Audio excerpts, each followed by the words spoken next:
Hello, good morning. It's Thursday the 25th. I'm FxPlew.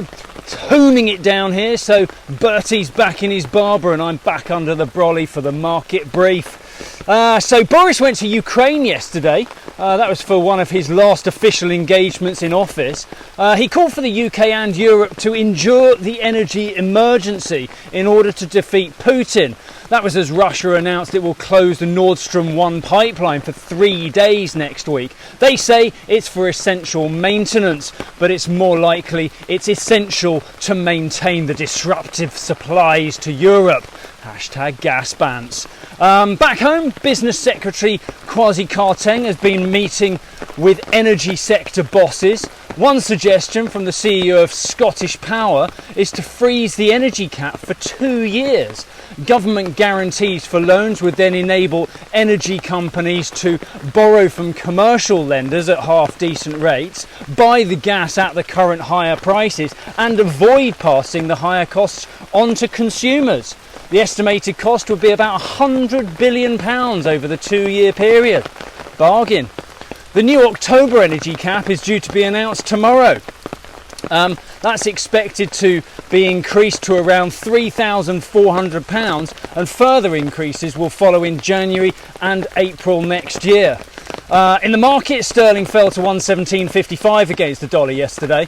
Trading might be a bit quieter today ahead of Powell's speech at Jackson Hole tomorrow.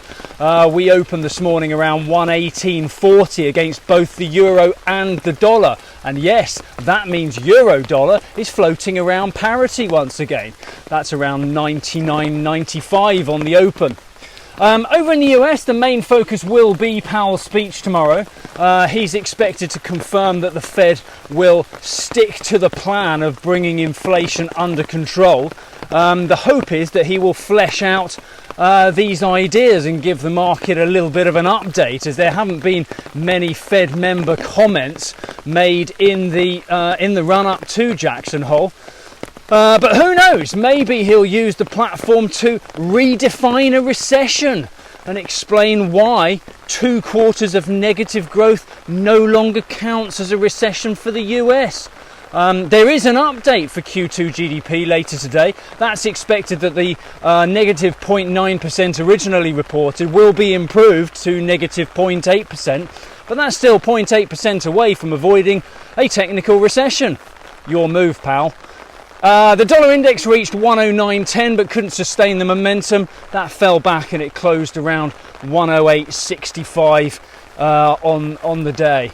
Right, that's it from me. Horrible outside. Hope you stay dry, stay warm. Join me again tomorrow. If you do not have a clue, then just tweet through and ask FxPlew.